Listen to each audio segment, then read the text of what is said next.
All right, Shabbat Shalom, family. What's good? It's Divine Prospect of Kingdom Harbinger Ministries, and we back with another Freestyle Friday. How's everyone doing out there? What's good? All right, so I'm going to give a moment for some people to join in. All right, so I'm going to give y'all a moment.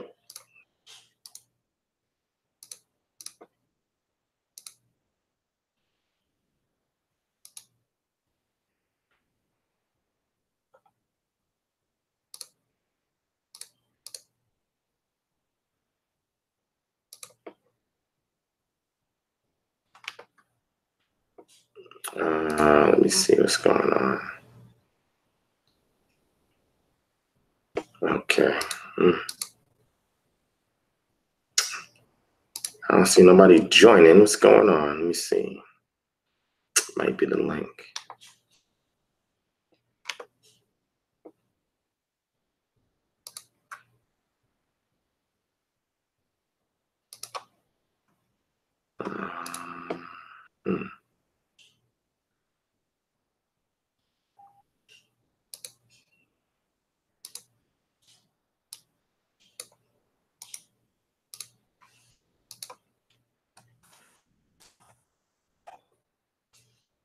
All right, so I'm going to give another moment for people to join in. Having a slow start tonight. That's all good.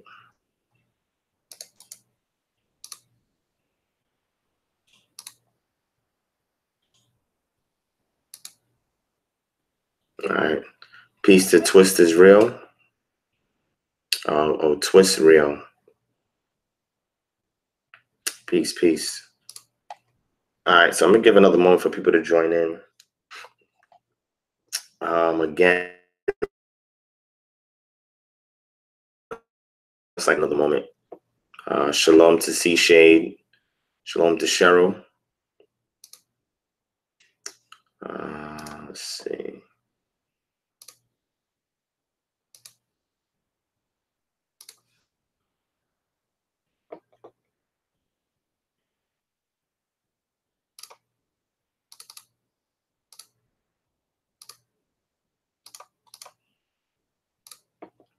All right, shalom to the Great Awakening.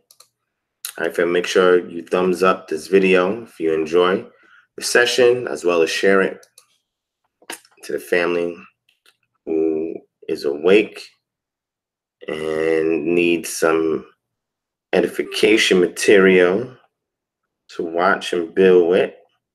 I also have the link out there for those of you who want to join in on the discussion. I guess I'm going to chat about a couple things and then open up the discussion. Let me see.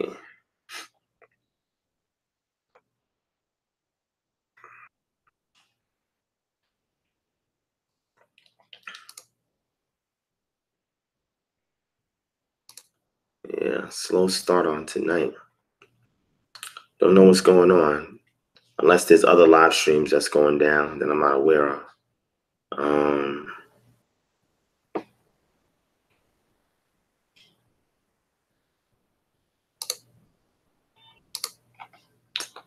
All right, let's see.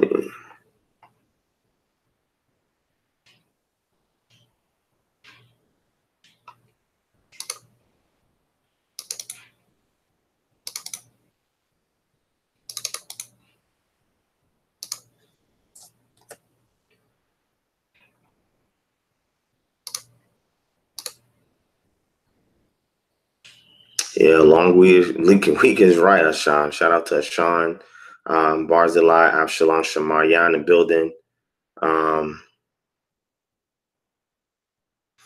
Well, C-Shade, I don't formally hold like a Sabbath. I go to a congregation out here in Atlanta that I'm a part of that KHM is teamed up with called HCA, and they located out in Tucker, GA.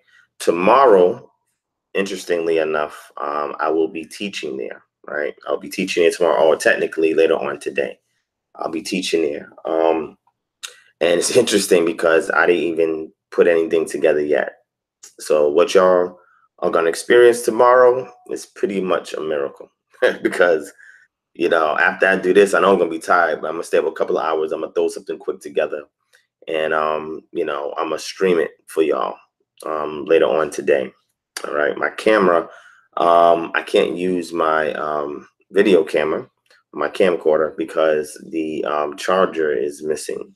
I don't know where it's at. So unfortunately, I'm not going to be able to shoot the video with my camera and upload it like I would like to. And that depends on how the live stream comes out. Sometimes live stream comes out good, sometimes it doesn't. So shout out to Mr. Black Coach in the building. Shalom to Love Truth.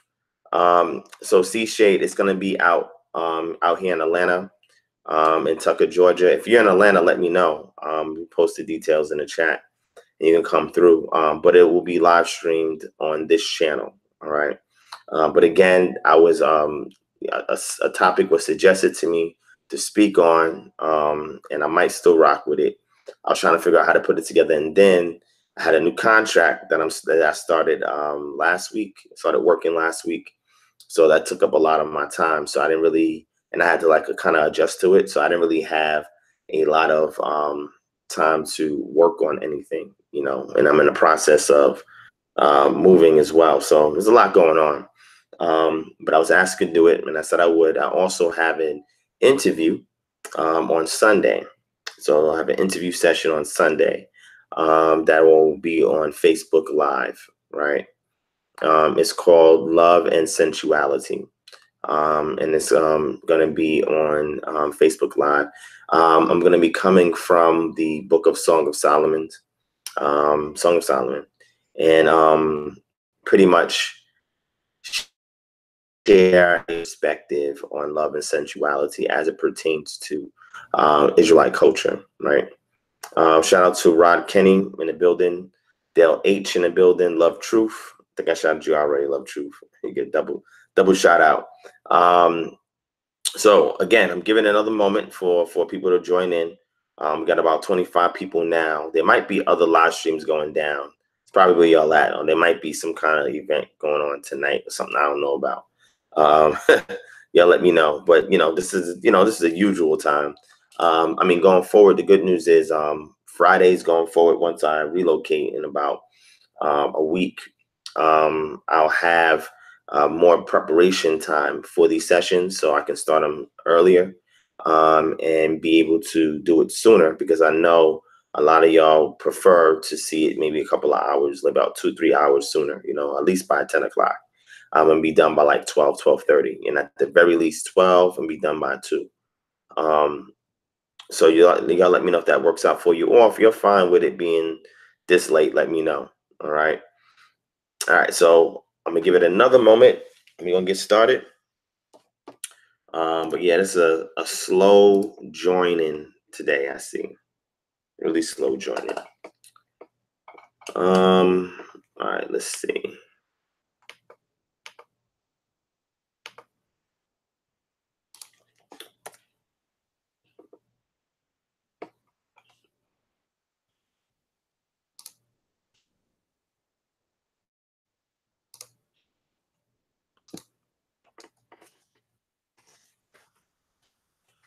All right.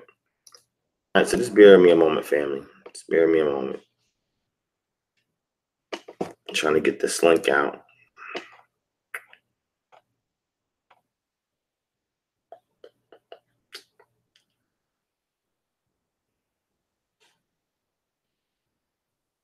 Let's see.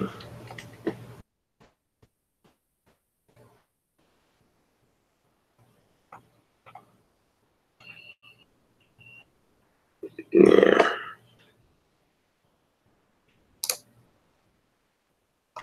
All right.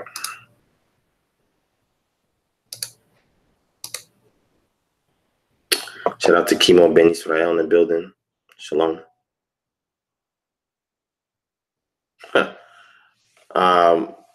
Rod Kenny, why are you saying that? What's the discussion over there? I think they're talking about the Aborigines, right? Is that correct? Let me know. I think that's what they're talking about.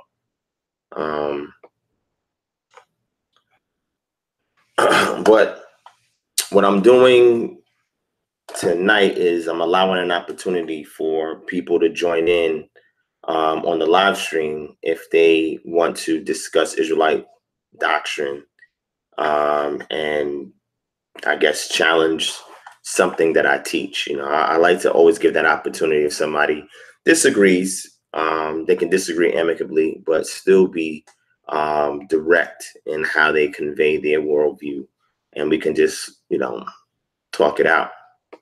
So if y'all give me 1 second, hold on. Give me 1 second.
All right, so I'm back.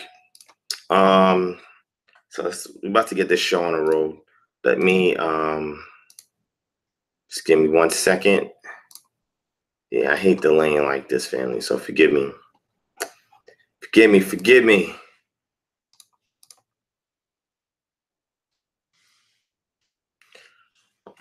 Now, before we get started, I'm going to play the new KHM anthem. All right. Shout out to my brother Malak Lorenzo Amadis. He put together a fire track. Now we're not going to release it yet. You know what I'm saying? I've been telling him hold off on releasing it. You know what I'm saying? Because I have an intro that I'm putting together that's gonna have the music with it. You know what I mean? But I'm gonna let y'all hear about 1 minute and 30 seconds of it. You know what I'm saying? So I'm waiting to the viewer count go up so I could play it. We could transition into the show and get it popping. Shout out to Eliakim Ben Israel. Shout out to Sirius B in the building. Shout out to Clarence Washington. Thank y'all for joining in, family. I appreciate that. So if y'all want to join in on the chat, let me know. And I'll post the link so y'all can join in. Now, there was a session, teleconference earlier this week that I was that I had joined in. A brother had invited me on because we wanted to talk about the Lucifer situation. And just so y'all know, the brother said that Isaiah 14, well, you know, we're talking about the king of Babylon, where, you know, the word Lucifer is supposed to be there, even though if you understand transliterations of proper names, you see that Hillel does not transliterate into the word Lucifer. So that means it came from somewhere else. It was interpolated into the text. He said that Isaiah 14, where it's talking about Lucifer, is actually talking about Yahweh Shai, Jesus Christ, Yeshua. That's what he said. I was like, wow, I've never heard that before in my life. Never heard that before in my life. You feel what I'm saying? I thought that was really intriguing. But, I went in and, I spoke about geography. I spoke about, the language. I talked about the culture, idioms. I talked about political stresses. I talked about chronology. So I really went in the full gamut. I laid the foundation for appropriate midrash or exegesis. And, how I do a 360-degree approach to studies, which means I use archaeology, I use the language, I use culture, I use history, I use chronology. So I use all of these things and I blend it together to get a full spectrum view of what's going on in the text. And it's funny because there's some individuals, there's not a lot of them, but there's some individuals whose consciousness is not really elevated. And they think it's funny when you take a methodological approach to the text. And it's unfortunate because some words that you use go over their head. So instead of them taking time out to research it and understand the garment of what's being spoken of, they ridicule it. And that goes to show the people who do things like that, I mean, their frequency of understanding is very limited. So, you got to kind of like expect that. Like sometimes when you elevate and your understanding of things, that there's going to be people who are not there. And so instead of them taking the time to kind of like see what it is that you're talking about and analyze your approach, they ridicule it. They throw ad hominems. That's what they do. So I'm not really offended when people do stuff like that. I think it's hilarious because it makes them look really being nice with my words here, a little slow. And it's unfortunate, you know what I'm saying? But that's the frequency that they vibing on. You know what I'm saying? And it's evident, from what they represent, why they're on that frequency. But this is why, we can only get but so far. Because those of us who are the think tanks for the community and the ones that's pushing out the information to elevate us in our studies and our understanding and our walk with Yah, the people who think at a base level, a carnal level, they're not really grasping this. So instead of them, applauding a group or individual who's at the forefront, making breakthroughs in the community, breaking ground in the community, and that's initiating paradigm shifts and so forth. All they could do is just ridicule and throw ad hominems because it doesn't suit their agenda, which is unfortunate. But those type of things are not going to throw me off. I mean, I know where I came from, and I don't have to act like where I came from in order to get people to see where I'm going. I don't need to do that. So I'm not going to stoop to a level that other people do to get their rocks off in order for them to present their information and their worldview that they assume or presume that they're correct in. I learned one thing very important in life. I learned that your interactions with people is dependent on what they value. And when you realize that you have to pick and choose your battles based on the person opposing you by looking at what they value, I'm telling you, you will save a lot of time. It's only but so far you can get with somebody whose values are much short-sighted than yours, right? So if somebody's value is, I'm going to get on a street corner and call the white man the devil, I'm going to call the Hamites a dirty, stinking African. If somebody's value is, I got put on this list, praise the Most High, watch the list or whatever, praise the Most High.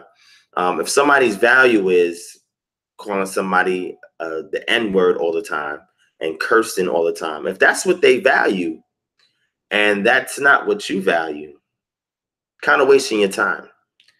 And things are only going to have a degree of relevance depending upon the amount of value you place on it.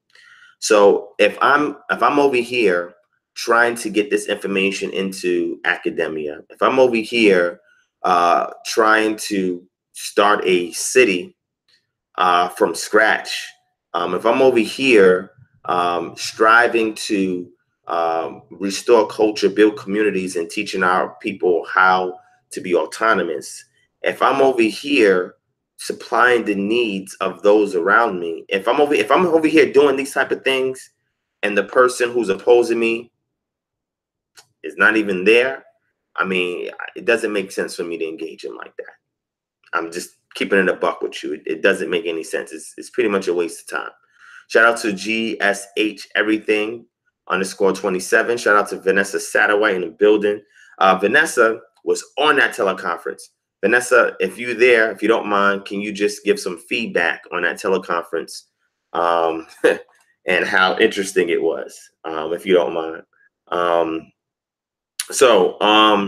about to get started, family. I was waiting for my brother Malak to join in. I don't see him, but I'm gonna play the music anyway, and then we're gonna get started. But the Isaiah 14 discussion, I mean, unfortunately the teleconference was not recorded, so I apologize for that, family. It should have been recorded, because after anybody was to listen to that teleconference, there would be no argument in regards to the existence of Lucifer, whether it's real or not. I mean, I pretty much laid it out.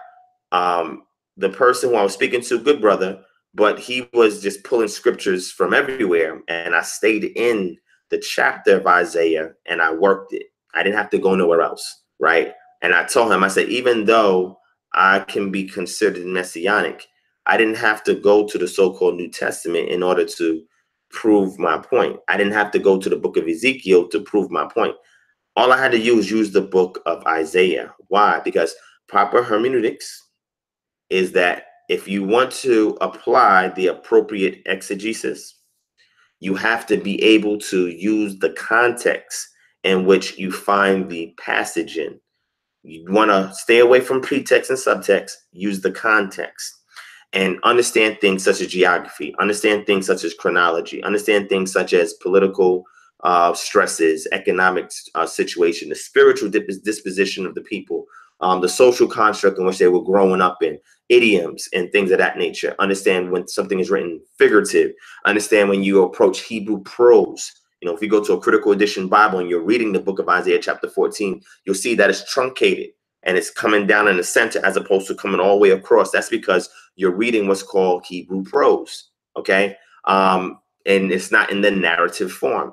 And also, when you understand perfect and imperfect tenses, and you start to examine the text, you understand what conservative verb is and things of that nature, then you can get more detail as far as what's going on. The premise that Lucifer was actually an ontological being in the text, and the brother said, well, Lucifer there is, and what he did say was, you know, you see the word Lucifer there, but it's not talking about Lucifer. It's really talking about the shining star or the sun of the morning. And I had to break that down too, because again, I went over this in a Lucifer video and I said, well, you see, there's a planet and a star that's brightest in the sky during a certain period of time, right before the sun rises during a certain time of the year. And I explained all of that, right? I went over that before. But he was saying that it means the shining one, but he said, but that's referring to Jesus Christ, right? And it's an Israelite. And I'm like, what? And then he was like, you know, certain things like Sheol. He said, you know, when did Sheol ever excite the spirits of the dead and things of that nature? And I said, well, that's figurative speech. I went over stuff like that, and I explained it. I explained it from the language of the text. I explained it from the cultural of the text. For example, where it says that, matter of fact, let's get it real quick. I'll go over this real quick. I'm gonna play this music, and we're gonna get started, man. I mean, we're gonna get it in. I'm gonna share something with y'all for your research. Sister Vanessa is in there. I appreciate that, Vanessa. That's true. Why is identity more important than unity? Explain that, XCLU Garvey, when you say that. I'm not sure what you mean by that. Maybe you're not familiar with my YouTube channel or familiar with my background. If you were, I don't think you would have made that statement, right? Especially when you see the material on RBG Hebrews, you wouldn't have made that statement. But if you care to elaborate, that's fine. If you want to jump in a discussion and have a dialogue with me, let me know. All right. I agree, Clarence Washington. It's old versus new school methodology. And the reason why my methodological approach is necessary for our community, because all it's doing is it's paving new ground for us to pioneer in a direction that our forefathers were unable to do. So what we have to do is we have to improve our approach so that way we can keep up with all the attacks that's coming against our community. And if we're not developing at a point where we can meet them where they're at, then unfortunately we're either going to fall short and not be able to accomplish our mission or our assignment. We're going to let down our children who are growing up in a more advanced age where technology is available, information is readily available, college is teaching them different things, and we're not equipping them with these things to deal with these outside stresses. But what some groups do is that they guilt you into accepting this walk. It's crazy. I don't have to place guilt upon you or induce guilt in order for you to follow the Most High. This is a cultural thing, right? This is not religion. Religion induces guilt for you to follow it. Culture shows you liberation in embracing your heritage. That's what culture does, right? It's a big difference. All right, so XCLU, Garvey, we separate as a people, but we push beliefs. I know I'm off topic, my part. Now it's all good. So what I would like for you to do, my brother XCLU Garvey, I have a video on here about RBG Hebrews. Please check it out. Also, you can type in Divine Prospect, RBG Hebrews, and you'll see that there was a discussion that I had with fellow Israelite brothers in regards to this subject matter. Since 2014, if you see me on Sinetta, then you're familiar that when I first debuted on Sinetta with a lecture, I was all about unity, and I still am consistently about unity, hence why I identify with RBG. So that hasn't gone nowhere. You feel what I'm saying? So depending upon the subject matter, if the subject matter is let's come to the table with economical and political solutions in order for us to alleviate the societal ills in which we encounter, then that's the type of dialogue that I will have. If the dialogue is in regards to culture within the constraints of my community, then that's what the subject matter discussion is going to be about. You feel what I'm saying? So this particular subject matter, we're not discussing unity per se in regards to groups outside of the Israelite community. This is something that really pertains to people that are looking for the restorative cultural element of our community that we present. All right. So it's all good. I just want to stay focused on what I was saying. So I'm going to Isaiah chapter 14. I want to show you something real quick. All right. So if you go to Isaiah chapter 14 and you read where it says verse, and I went over all of this in Hebrew and I explained, like I said, geography, but I want to show you geography, right? So if you go and you read where it says verse 13, right? For you have said in your heart, I will ascend into heaven, right? Now that word there for heaven is not there, right? Shamayim is heaven. That word is not there. So he's not talking about heaven. He goes to say, I will exalt my throne above the stars of El. I will also sit in the mount of the congregation on the farthest sides of the north. Now, the mount of the congregation, I explained this before. When you understand geography and you do what's called comparative cultural analysis, when you're looking at cultures that are contemporary to the culture in which you're speaking about and see, what they valued, see what they understood, see how they lived, you'll understand that between the Tigris and Euphrates River, where the ancient city of Ur is at, you'll see you have a mountain range called the Zagros Mountains. Look it up. Zagros Mountains, Zagros Mountains, right?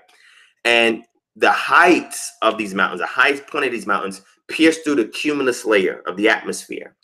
And you can see the same thing if you climb the Himalayan mountains, or if you climb the Mount Everest. You'll see that you'll get to a point where you're so high in elevation that you are ascended above the cumulus layer of clouds.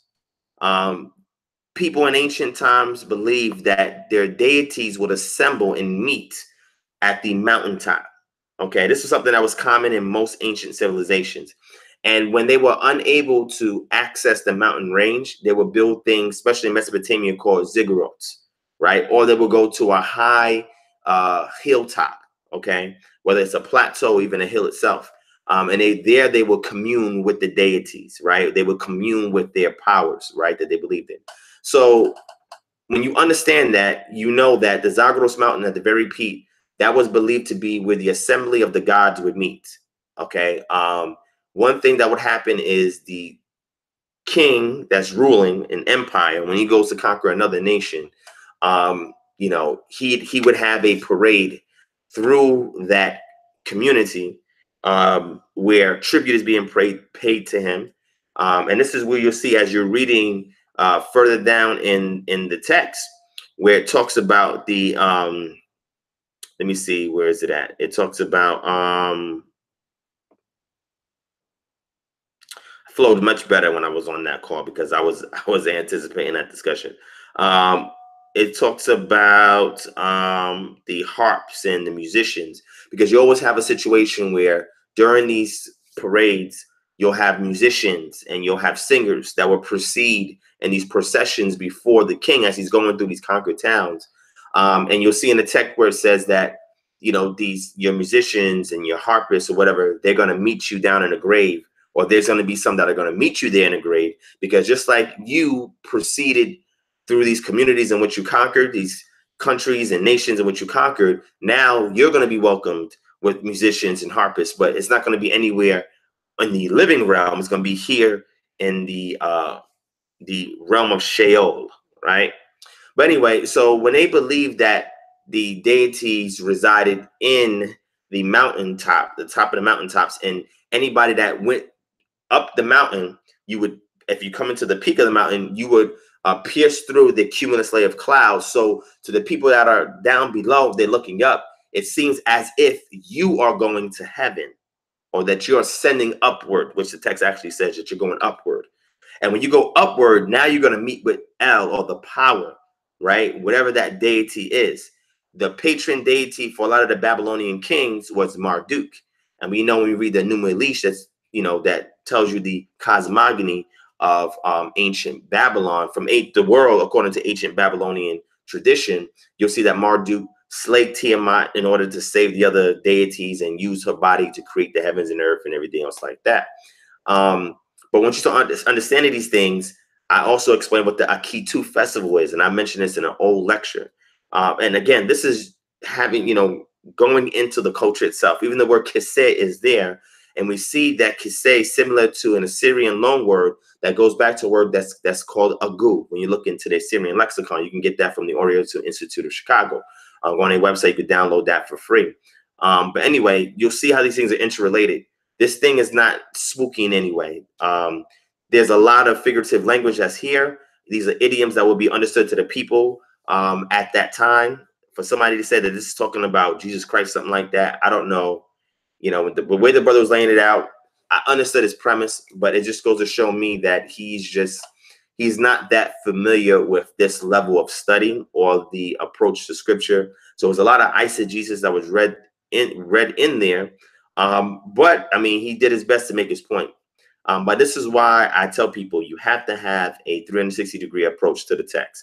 If all you know is the language, the Hebrew language, and that's it, you're still going to miss parts of the text. If all you know is the archaeology, you're still going to miss parts of the text. If all you know is the English translation, you're still going to miss parts of the text. If all you know is the chronology, you're still going to miss parts of the text. If all you know is the history, you're still going to miss parts of the text. You have to intertwine all of these things in order to get a 360-degree view of what's going on. All right. Otherwise, you're only going to get a 90-degree view, 180-degree view. You're not going to be able to see everything.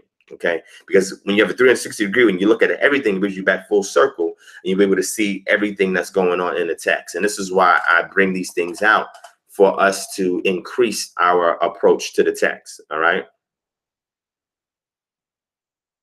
Okay. Yeah, I got you, XCL, Garvey. There is a lot of division in the conscious community, and it's unfortunate. I mean, people's over there divided, and I'm telling people I'm over here building a city for our community, and they still arguing about something that's, I mean, that's kind of vain. You know, you see a brother over here saying, yo, we starting our own city. And if we're successful, to be the biggest city in the entire state of Georgia, and there'll be resources and everything there for us, and the people that's running and governing the town are people that live in the community. And we're going to do so by infusing the legislation with things that reflect our ethic and moral disposition. And you see that they're not even having that type of discussion. It's unfortunate, but it's all good. I agree, Clarence. That's what they want to do. They just want to believe. You know, they feel good with believing. And people say, oh, Divine don't believe in the scriptures. Because I utilize textual criticism. I do a particular type of an analytical approach, which is inductive analysis onto the text. And that means I work from scratch. I look at all the data and I work my way up to a conclusion. People think that that's a that's a dumb way of studying the scriptures. And I'm like, wow, that's interesting.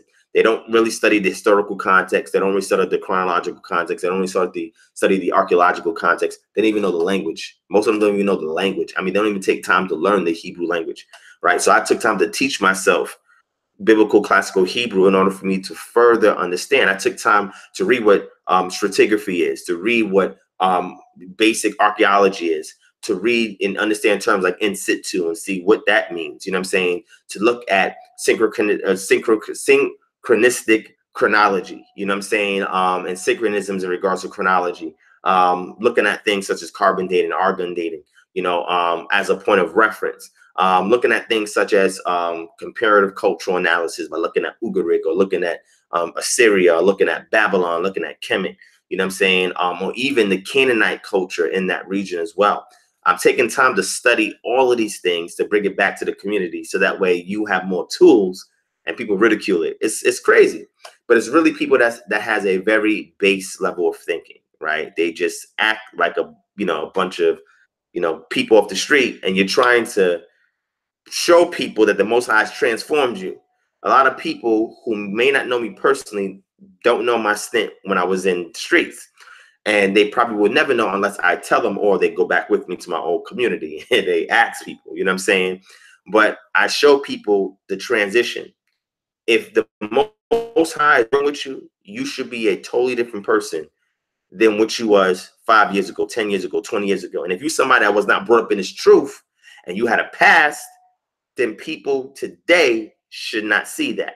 If you're 5 years in, 10 years in, 15, if you 15, 20 years in this, all right, 7 years in this, 6 years in this, and you still reflect the old you, I have to question how much work the Most High is doing in you.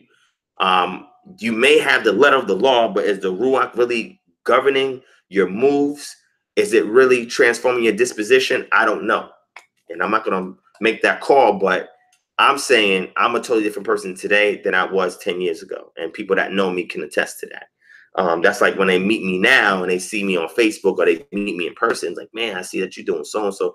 They see a change. They recognize a change, and they appreciate that change because it's something that's productive. And you know what? It's something that they can benefit from once they engage it themselves. All right. I agree, Vanessa. Vanessa's on point. Vanessa has been following for a long time. So Vanessa knows, and Vanessa also, she's there with us at our congregation. So, I mean, she sees how we get down. Tyler Miles, you say, is there a temple or somewhere where everyone studies? Can you explain what you mean by that? Just let me know. Let me know. Rod Kenny, how do we reconcile the Aboriginal Hebrew narrative geographically? How does this work? That's a great question. What I would like to do is bring somebody on the discussion at some future point, unless somebody's in here now that subscribes to that.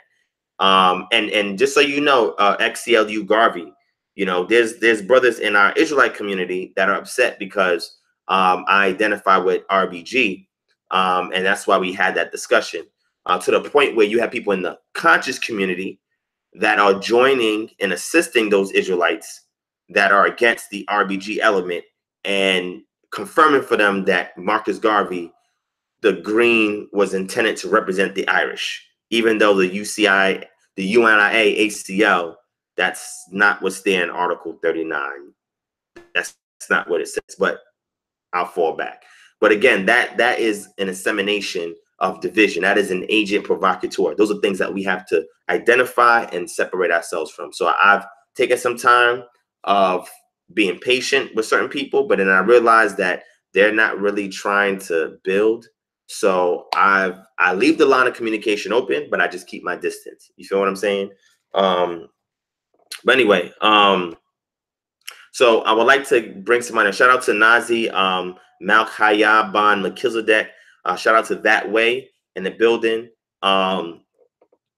So I would like to invite somebody with the Aboriginal Hebrew doctrine onto the show and have a dialogue with them. That way, y'all can see what it is that they subscribe to.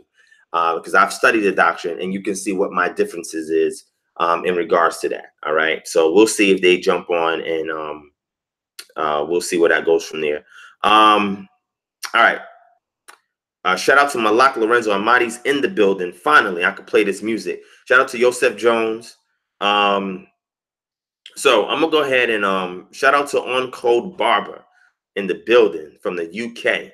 Shout out to Adaya Israel, Jay Lotto. Let me see if I missed anybody. Hallelujah, hallelujah, hallelujah to you too. And I think I got everybody. Yeah, I got everybody. All right. Shout out to Angel Marie in the building. Shalom, sis. Shout out to Rin. Yeah, so the Aboriginal doctrine for the Hebrews is stating that a lot of the natives here are actually Israelites, that Peru is Jerusalem. That's what some people teach. Some people teach that Jerusalem is really in Utah, but you got to see who you're talking with, because there's even different sects within that umbrella Aboriginal doctrine. Some of them have different perspectives on how other people came here, the mistaken identity of the natives and them being labeled Black or Negroes as well, and that entire doctrine. So like I said, I would love to invite somebody on the show who identifies with that perspective, and we can have a dialogue. Shout out to Yoel Ben Israel. Yeah, so Lex Will was one of the pioneers with that Aboriginal Hebrew Israelite doctrine, right? And I used to watch him a couple years back, and that's when I first was exposed to that doctrine. And then as I did further studies, I kind of like diverted away from that perspective. You feel what I'm saying? Now, the Mormon doctrine does teach that the natives are Israelites that sailed here, right? So that really predates any Black, quote unquote, and I don't like saying Black, but modern Hebrew Israelite ideology in regards to the natives here being Israelites. And, you know, we read the Book of Mormon, which is called the Third Testament of the Bible. And it's the revelation of Jesus Christ, where he appeared to the natives here and brought them a message. And then we have the various clans fighting amongst each other. And then we have the gold tablets that's buried, and Joseph Smith discovers the gold tablets. And Joseph Smith himself was like a psychic or soothsayer. You know, he was using various things to divine and tell people their fortunes and stuff like that. But they were, if you read the Book of Mormon, the Pearl of Great Price, Doctrine of the Covenants, and you'll be able to really understand the Mormon doctrine. The Mormon doctrine also taught that people who were born with black skin were the people who rebelled with Lucifer in the heavenly realm, when Elohim, who was a man that became a god, because you also, as a man, can become a god like Elohim is a god, where he was trying to figure out who's going to save mankind on this new planet that he creates. And Jesus was chosen, and Lucifer rebelled, and you know, the so-called angels that rebelled with Lucifer, they were cast down to earth, and they were placed in bodies with dark skin. Some of them also became demons and so forth. And the ones that started with Jesus Christ, they were blessed with white skin. And some of those became the angels that we know of, right? Very interesting doctrine. Maybe one day I'll go through the Mormon doctrine and read it through. I mean, the Mormon doctrine is really not. See, I like to address things that are really encroaching upon the cultural aspect of our community, right? And the Mormons really are not. Their penetration is not heavy. Pause here in at least in this area. If you go to Utah, somewhere towards the west, that's different, right? But the penetration here, you don't really see a lot of Mormons. I mean, you see You know, they go by two. They're two elders, or it's one elder in training. And also they have to do evangelist missions, right? And about 2 years of evangelist missions in order for them to reach their elderhood. And then you have different things in regards to it as well. You have the Aaronic priesthood, you have the Melchizedek priesthood, and there's a distinction between the two as well. So, I mean, I've studied that when I was a Christian. In apologetics, I studied at least 22 different cult groups, Mormonism being one of them, Jehovah's Witness being another one, and several others. So I still recall a lot of this. I have documents with all this information on false prophecies, the origins of these things, and so forth. So I know stuff off the top of the dome, and then I have references on top of that. But I don't really see too many people really interested in me addressing the Mormon doctrine on this channel. So I try not to deal with that too much. It's more so you know, presenting the restorative cultural element. And y'all know that I deal with pre-exilic Israelite culture, right? The ancient pre-exilic Israelite culture, and how to revitalize that, because that was lost. Now, those of you who are familiar with my channel, y'all saw the libation video, right? Yo, if y'all wasn't on Facebook, man, I'm telling you, people was talking about that, man, talking. And that was just a demonstration. That was an informal, impromptu demonstration that I did at the park when the Marcus Garvey Festival was going on this past weekend, right? So the brother who's part of KHM, my brother Virgil, or that you'll see in the video, he lives in Florida. He came up because the previous time we were supposed to do a libation video, we didn't get the chance to do it. So he came up last weekend, this past weekend, and he asked, "Hey, Devon, can we do the libation?" I said, "All right, cool." So the video, we just shot it because I was trying to explain to him and teach him how to perform the libation, so he can take it back with him and he can apply it appropriately, right? It's crazy because people was thinking that I was pouring a libation to a tree god. I'm like, what? I'm like, did you even watch the video? It was crazy, I'm telling you. And some people was upset over it. And then I asked them, "Hey, do you keep communion?" They was like, "Yeah." So you're drinking wine that's supposed to be blood. You're eating unleavened bread that is supposed to be somebody's body, and you are looking at my video like it's crazy. Okay. Yo, that's crazy, man. That's crazy. Yeah, the tree god. That's crazy. Oh, you pouring libation out to a tree god. I'm like, what? Did you watch the video? Oh, you using somebody else's culture. Did you see the scriptures we pulled out? Do you not understand what's going on? See, some things just go over people's head, and I'm okay with that. I'm going to do an official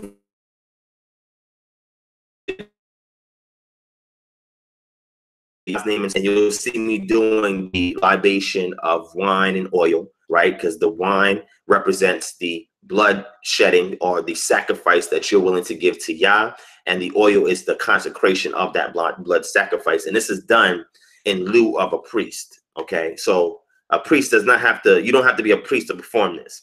And I tell people all the time, I'm part of the Melchizedek order. So as part of the Melchizedek order, we fulfill priestly roles, okay, in order to gravitate our people back towards being the remnant that Yah's trying to wake up. I went over this in a lecture I did called Capital Punishment, Human Sacrifice for the Atonement of Sins in the Bible. If you go back and watch that, I explain the Melchizedek order in there, all right?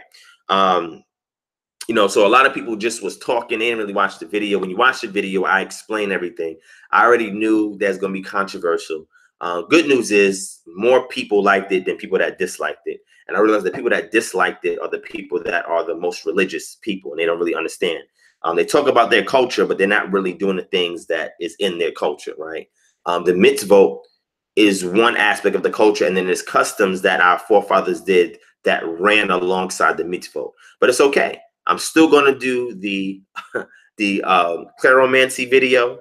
Claromancy has to do with a form of divination towards Yah, and you'll see this in the form of casting lots. Okay, the scriptures is very clear about casting lots. Casting lots can even see strife amongst brothers. And if you don't understand this element of the culture, you're going to tell them, the people are going to say, "Oh, we ain't got to do that no more." Hey, if you don't want to do that, that's fine. I'm not advocating that everybody does it. But those of us who want to engage our ancient pre-Israelite culture, These are some of the things that we're going to revitalize, because it helps us it helps to remind us of what our ancestors have done and keeps us in the same vein of our ancestors. If you choose not to do it, that's fine. Nobody's saying that you have to, or you're gonna go to hell if you don't do it. You know, people say you're gonna go to hell. Really? I'm gonna go to Ben Hinnon. That's you say I'm gonna go. I tell people, I say, yo, I'm gonna go out there. I'm gonna go to hell. I haven't been to hell yet, but I plan to go to hell and take some pictures and so forth, and shoot video and stuff, and come back and show y'all my trip in hell. All right. So I still plan on doing that. Okay. So we're not gonna forget that. Even in the lecture I did that's called Through the Mountains, Through the Valleys and Onto the Mountains, I actually elaborate on the hell aspect. Okay. Adaya Yisrael, yes, we do. But you have to watch the lecture to understand the purpose of baptism, which is really a mitzvah. A mikvah, which is a ritual cleansing. Okay. And it's not physically cleanse you of anything, as we see where Kephas said himself that baptism doth now save, not to put off a filth from the flesh, but to clear the conscience towards Yah, towards the Most High, so you can engage in the priestly duties of the Melchizedek order. If you go back and watch my lecture, Capital Punishment, Human Sacrifice for the Atonement of Sin in the Bible, I elaborate on this. I bring this out. All right. So definitely check that out first, so you can understand how we approach baptism, and then you'll understand, you know, where we stand on it. You'll understand where we stand on it. So if you want us to perform that act with you, then we'll open up that opportunity to do so. All right. So shout out to Terry Butler, Deborah Swart.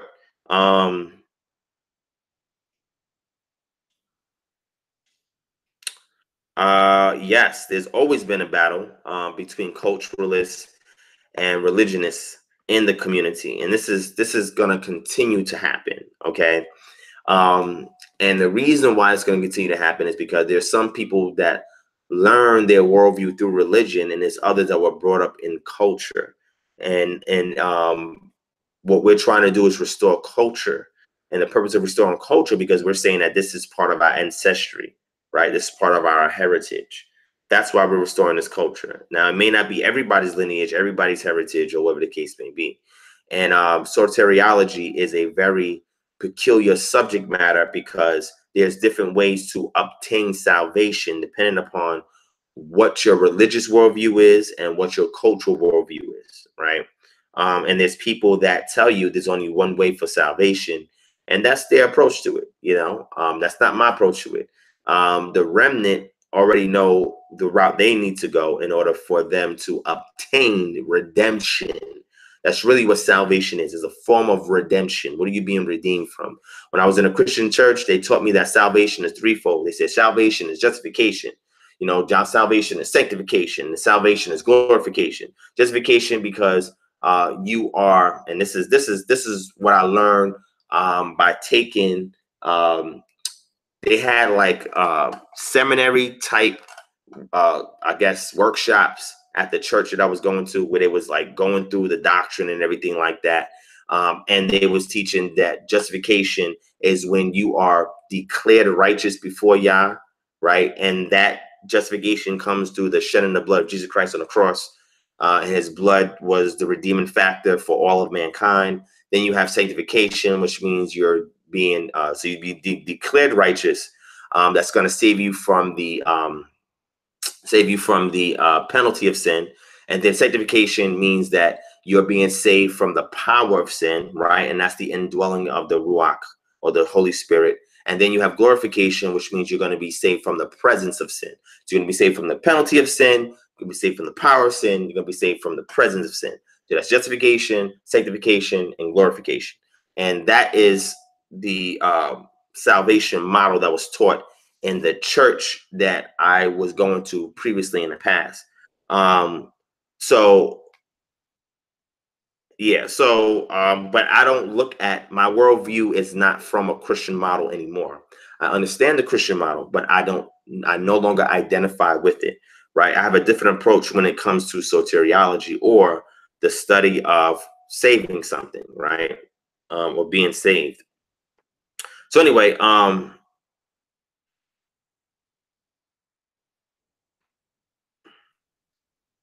Well, Moses Jenkins, I'm moving forward.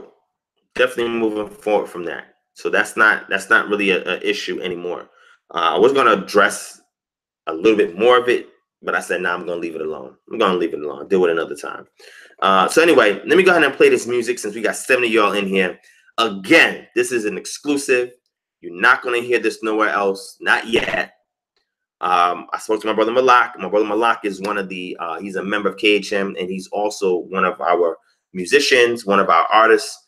He puts out great music. I'm going to put up his YouTube channel so you can check it out. He also has a SoundCloud channel. Malak, if you want, go ahead and post the links in there. Also support our brother Malak so you can keep putting out this music for the kingdom.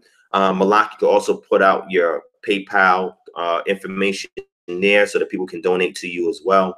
But I'm going to play this for y'all. Again, exclusive. You're not going to hear this anywhere else. We're not going to drop it until the intro is created with the music in it for Kingdom Harbinger Ministries YouTube channel. And after that, then Malak, you know, he can go and release it publicly so y'all can hear it. But if you want to hear this track, it's fire. Hit 1 if you want to hear this track. Hit 1 if you want to hear this track. All right. Deborah, I understand your position. I don't subscribe to the original sin doctrine. And that's not my worldview. I don't subscribe to that anymore. I did at one point. I don't subscribe to that anymore. I don't believe that we're born sinners, right? I believe that we're born into a world that has been depraved and we are infected by that deprivation. And because of that deprivation, we have to work our way back to our Edenic state. All right. All right. Y'all's hitting 1. This track is fire. I'm only giving you a preview. I'm only a minute and a half. I'm about to play this track. Shout out to Malak, Lorenzo Amati's in the building. Y'all let me know what you think about this track. I think it's fire. I think this is the best song he made for KHM so far. That's my opinion. All right. He may think differently. I don't know. But he said, oh, I got a fire track. I'm like, fire track? I'm like, man, you already put out some heat. He said, nah, this one is fire. I was like, all right, let me hear it. I heard it. I was like, oh, this is fire. All right, so I'm going to play it. family. I'm going to play it. All right, here we go.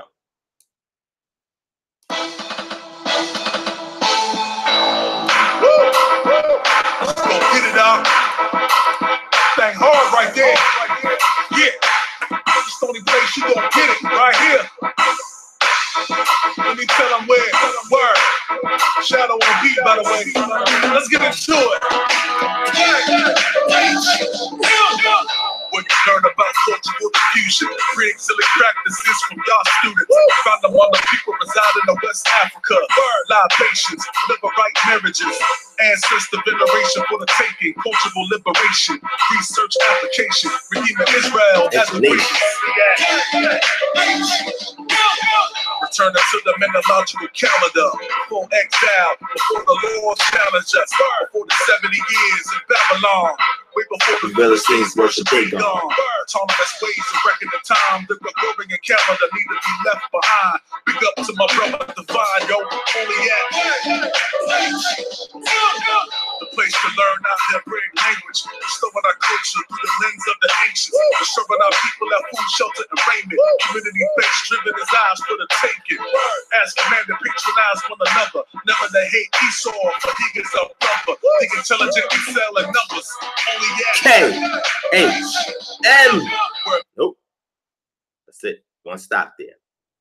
Because my computer is about to get on fire. I'm going to stop there. Matter of fact, let's run it back. Let's go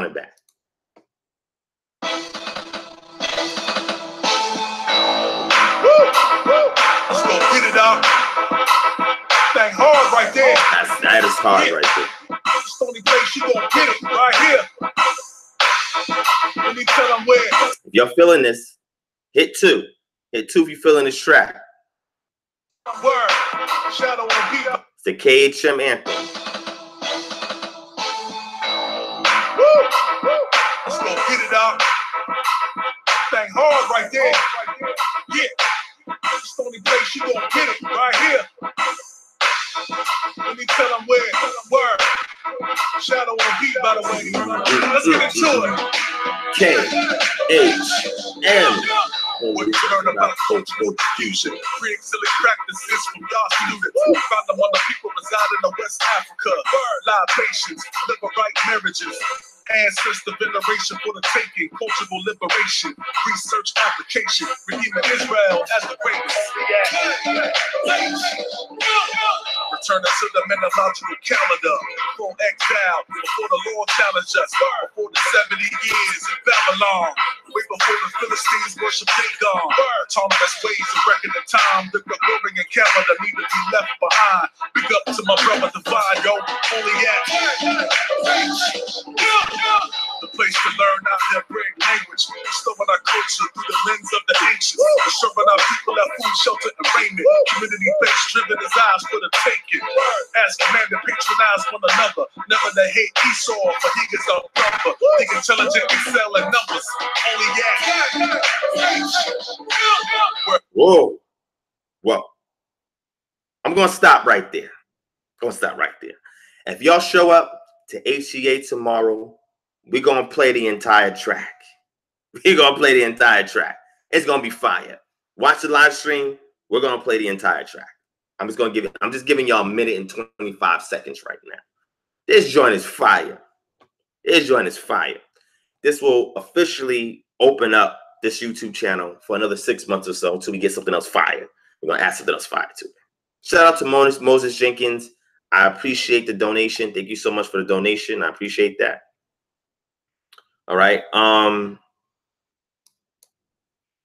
that was fire. All right. So Malak, go ahead and post the links in the chat for your YouTube, for your SoundCloud, and for the PayPal. Let the family support. All right, family. So there are needs in the community where people they need assistance with various things, and KHM, we do what we can via the donations that we receive to help other people, and sometimes I even come out of my own pocket. But for those of you out there who typically donate, I appreciate that. Those of you who are new to giving donations, you can either do a super chat donation through this live stream right now. You can donate via PayPal to kingdomharbinger@gmail.com. You can also go to our Patreon site, and you can become a monthly donator at look up Divine Prospect on Patreon, or you can go to our GoFundMe channel, GoFundMe page, and look up Kingdom Harbinger Ministries. So there's certain needs in the community. Trying to help out 4 different individuals financially. I'm doing what I can to assist them as far as giving them information to help. And if I have the funds, which I've given to 2 other people, I've given funds from the donations I've received from y'all, and also, like I said, from my own pocket to help out the family. So if anybody in here who typically comes and they support, they pray, they share, whenever y'all need something, and a couple of y'all reached out to me, I've done my best to give y'all something, or whether it's information, whether it's funds, whether it's direction, advice, whatever the case would be. So let's keep the donations coming in so that way we can help our brothers and sisters in our community who are less fortunate than we are and that needs this assistance. All right. So I'm going to speak to see if they're okay with me revealing their names on the live stream. The ones that need the assistance. If not, that's fine. But the people that know KHM, people that are familiar with me, you'll understand that we give to the community, right? This is what we do.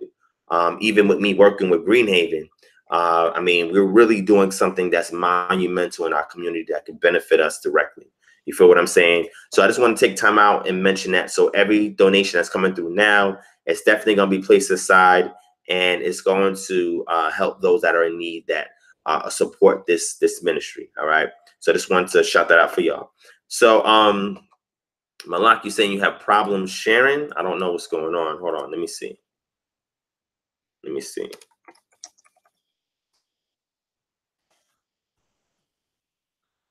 if I could get your channel. I got your channel here. So I'm gonna share your YouTube channel. I'm not sure what your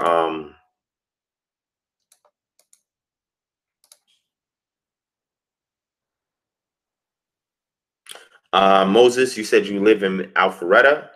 That's what's up. If you live in Alpharetta, come join us tomorrow. Thank you, Vanessa. Also, those who are watching that's enjoying the content, please hit the thumbs up button. So when people go to search, this will come up as one of the first searches. All right. So I posted his YouTube channel, and if y'all want to donate so we can get some more fire music, here's the link right here to do so. All right, you can donate to the brother right there, so that way we can keep this music going. We have a mixtape in the making. Mixtape in the making is fire. It's fire. Oh man, mixtape in the making. That will be up for sale when the website is launched this summer. Mixtape will be up. You can order the mixtape. You can also order. Now, mind you, y'all can always order if y'all want any of the lectures that you see on this channel. So they're all available on DVD or even Blu-ray. If you want Blu-ray, we have a DVD option, we have a Blu-ray option, and we also have a CD audio option, right? So if you want to order any of the lectures that you see on this channel, email us at kingdomharbinger@gmail.com. If you see a lecture that you like, you want the video, just email us, type in the subject matter, video order, or DVD, Blu-ray, CD order, and then tell me which lecture that you want, and we'll shoot it out for you. We'll burn it in high quality and put it in the case, and we'll ship it out to you. So we still do that. So if you're interested in it, let me know. Shout out to my brother KB in the building. KB, I gotta hit you back on Hangouts. I know you hit me up, so I gotta build with you. Shout out to my sister Yontis Irby.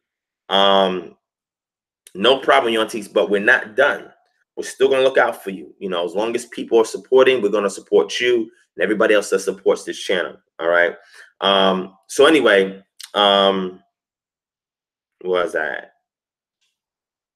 Transition. All right. So let's keep it moving. Oh, I was talking about the DVD. So if you want a Blu-ray, DVD, or CD of any lecture that you see on this channel, let me know and we'll send it out to you. All right. The CD is $5, the DVD is $10, and the Blu-ray is $15. Right. So the Blu-ray is probably the best quality you're going to get. Then you have $10 for the DVD, and then you have $5 for the CD. All right. So if you're interested in ordering it, that way you can have it in your own personal archives. Let's say the internet crashes, this channel gets taken down for whatever reason, or EMP hits America. At least you still have the Blu-ray, the CD, or the DVD to get this information. All right. Shout out to D Hoodie 24. Great question. I was invited to speak in Gainesville, Florida. Jacksonville, I have to visit Jacksonville and Tampa. So I'll be visiting Tampa sometime this year. Jacksonville is another stop that I have to make because there's a lot of connections I have out there where we have people from KHM in Jacksonville, people from KHM that's in Tampa, and Orlando, and the outskirts of Orlando. And maybe about 6 or 7 people that are official, unofficial members, part of KHM out there. And we're trying to get more people so that we can set up a KHM enclave there in Florida. Because I know a lot of people hit me up about Florida. I said, oh, so Barzillai, if you're in Gainesville, when I go to speak, I'm definitely going to do a live stream and give you all the details. I don't have all the details yet because we're still negotiating it. I'm going to put it out there, but I will be in Gainesville. I will be in Gainesville, Florida sometime this year. All right. So let's transition, family. Let's transition, right? All right. So I have the, like I told you, I have the, those of you who came in here from Facebook, y'all have the link if y'all want to join in on the discussion on the panel. I know there's some people, I know there's a lot of people out there that like what we put out from KHM. And there's some people out there that disagree. And I'm okay with disagreements. As long as we can disagree, you know, respectfully, we can agree to disagree, but we can talk out our disagreements. You know, I have no problem talking out our disagreements and coming to a bottom line. You know what I'm saying? So if anybody out there that's in the chat right now, or if you're tuning in from Facebook when the link went out and you want to discuss doctrine, like what we teach as far as KHM, and you know, it really blows my mind when people say, oh, we don't know where you stand with this, and that. And I say to them, are you somebody that watches the material on the channel? Because it's there. I don't know what else more you want. where we stand on almost everything is on this YouTube channel. If you watch the videos, we discuss it all the time. The difference in the way that I teach is I try to teach objectively. And the reason why I do it is because I'm not trying to force people to think how I think and see things how I see. I try to give you the methodology that I utilize to get to my conclusion. And if you are able to get to the same conclusion, cool, rock with us. If not, then use those tools to go in the area that Yah's taking you. It's that simple. But to know where we stand at as far as KHM, like some people said, we don't know where you stand in regards to Yahusha. I'm like, but then that means y'all don't watch the videos that we put out. Oh, we don't understand where you stand in regards to the calendar. Really? There's like maybe 7 videos on this channel in regards to that. These are people that don't follow this channel. And it's really evident that they don't follow this channel.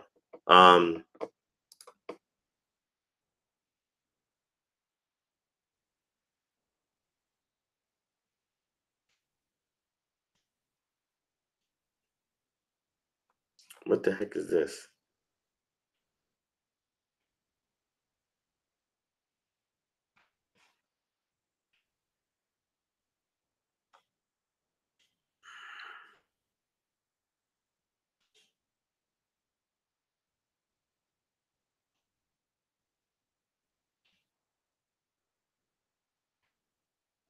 Right. Okay. My bad. I was just checking something out real quick that somebody sent me.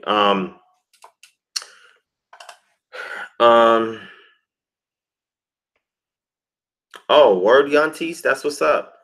That's great news to hear, sis. Inbox me those details so I can see what else we can do to help you out.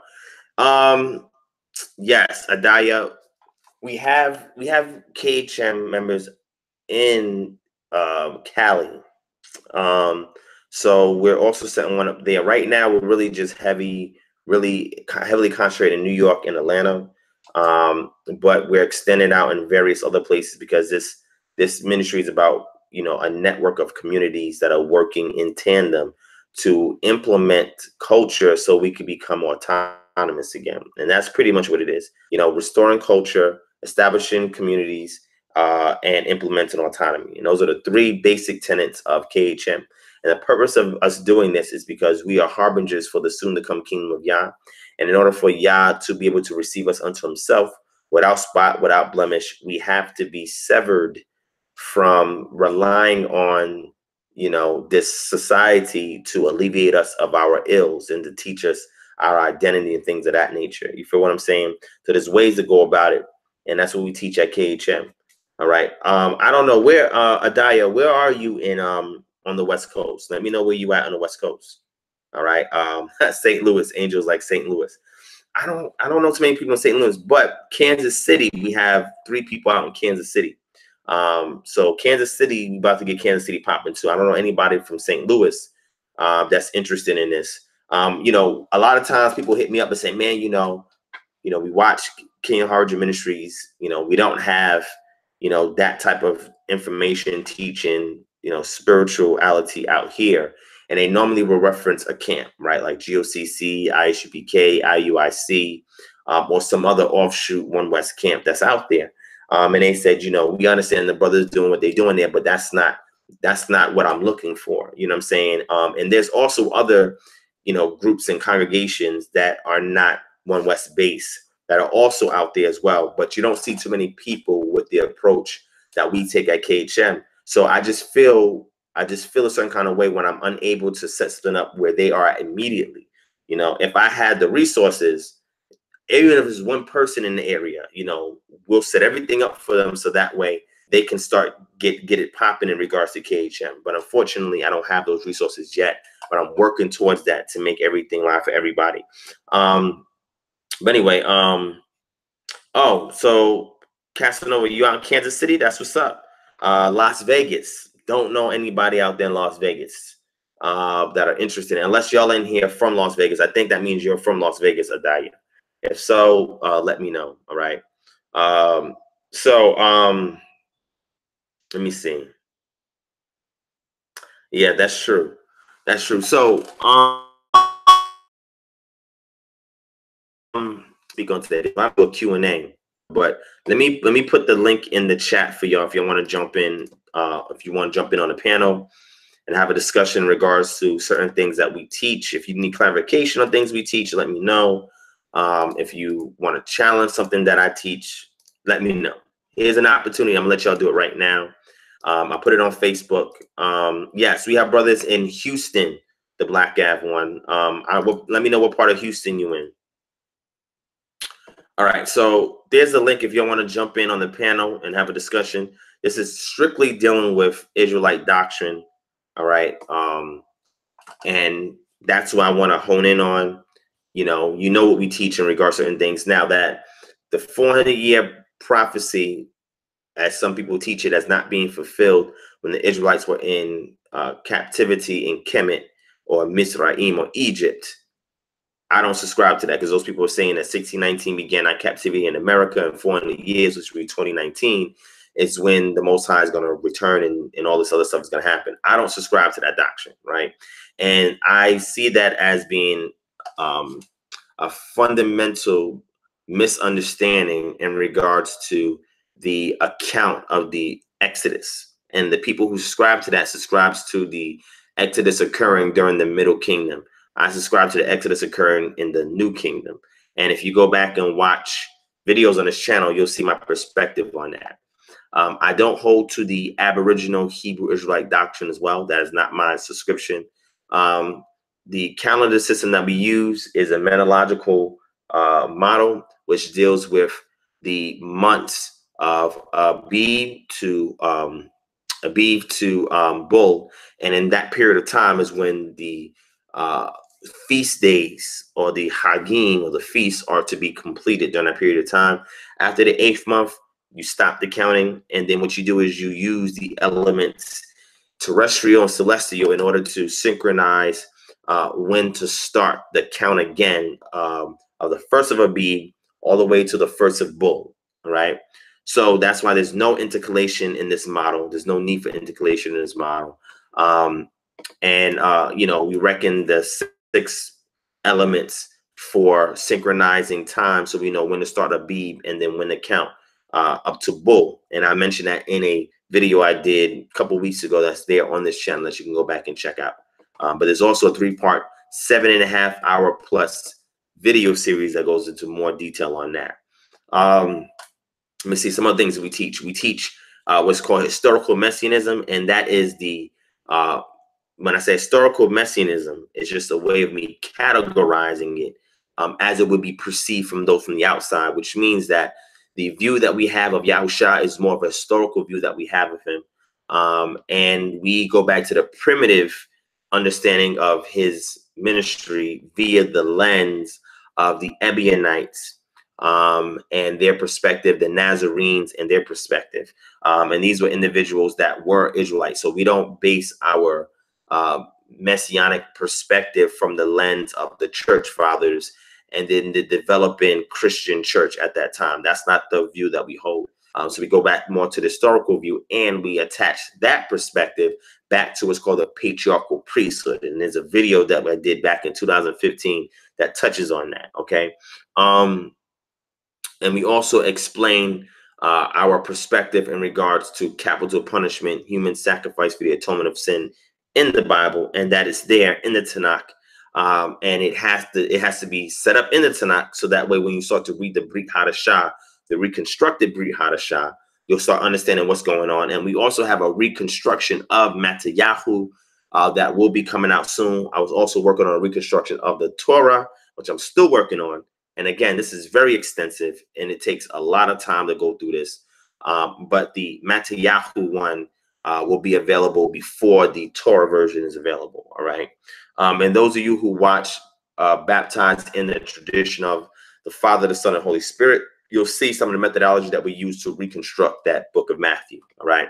And I'm just throwing different things out that we teach at KHM, for people that say, oh, we don't know what you teach in regards to whatever the case may be. We have we subscribe to conditional henotheism and monolitrism that is intertwined with henotheism. And that is what our position is, because we say it's the pre-exilic model. And that was what our forefathers would follow before they went into captivity and started to adopt things of the nations that they were captive in. All right. Trying to see what other things that we teach. I mean, that if you just scour through the videos on this channel, you can be able to determine for yourself. Killeen. Okay. All right. Gotcha. So what I want to do also is on a future video, take a consensus of where everybody is at and connect you with people that are there in those areas that follow KHM. And then if you all are official members, then I will come out there and set everything up so that way we can get that going out there. So everybody's structured properly and we can get that thing going out there. But you have to be willing to be proactive in your community. So this is not for anybody that's just going to sit at home and watch videos. This is somebody that really wants to put their hand to the plow and start getting things done for the kingdom while we are still here. So if you're not about that life, do not join KHM. You can follow the videos, but don't join us if you don't have something to contribute and if you're not willing to put out the work to reforming your community and being the light unto the goyim. All right, that is a necessity. All right. Terry, I don't know about anybody in Mississippi, but people are sharing where they're at in the chat. So definitely reach out to each other if y'all in similar areas in the chat. Meet, greet each other, whatever the case may be, and keep the essence of KHM flowing where you're at so it can drive more people in. All right. All right. So let's move forward. So the link is there. If anybody wants to jump on the panel, have a discussion, let me know. If not, and again, this is dealing with the doctrine, right, of what we teach at KHM. If you disagree with something, if you need clarification on something, the link is there. Jump on the panel and let's chat. All right. I'm giving you an opportunity to do this. All right.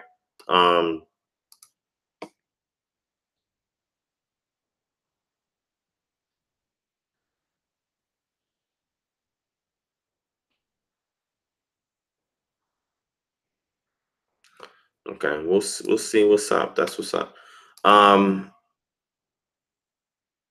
right. So y'all let me know if y'all have any questions or if you want to jump in and deal with the doctrine of KHM or even my own personal doctrine. Let me know before I close this session. All right. So we had pretty decent attendance tonight, and I like to see that. But I know if this was 3 hours sooner, you know what I'm saying? Because normally when I do lives, like 10 o'clock, 9 o'clock, 8 o'clock, something like that, there's like 100+ people in here. Sometimes approaching 200. When we do the Sabbath live streams, it's almost like 200+ people in the chat. And that's because it's during the day, you know what I'm saying? And everybody don't have a place they can go and worship at, or a place they can go and congregate and fellowship at. So that's why a lot of people have been asking me, yo, Divine, man, can you please stream Sabbath services or do Sabbath lessons? Because, I can't make it here or I can't make it there, whatever the case may be. And a lot of them say, we show this channel to our family, our wives, our husbands, our children, our grandmothers, our cousins, our friends, etc. And a lot of them may feel uncomfortable with going into a place unless they fully understand what's going on. And I respect that. And I want to honor that very soon. Okay. So I got you. But at least today, I'll be live streaming the Shabbat lesson on today. It's going to start maybe around 1:30, 2 o'clock. The service starts at 1 p.m. So if you're in Atlanta, you come to 4419 Elmdale Drive in Tucker, Georgia, and you come fellowship with us. All right. And that's where I'll be speaking. Okay. And it'll be live streamed. So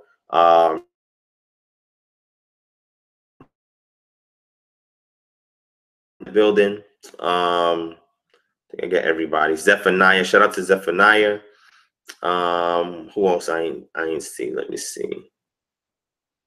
Moses Jenkins. Shout out to Moses Jenkins. And I think I shout out to Melon Rich Nagas in the building. Sankofa John. Unique the God. Michael Pug. Let me see who else. Freddie Jackson, D Hoodie 24, Bakar Yehuda.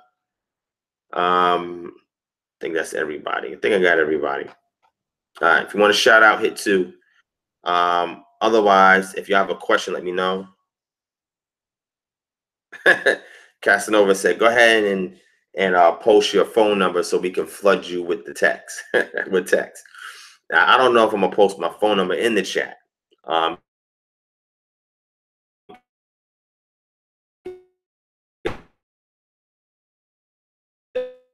Luke in the building.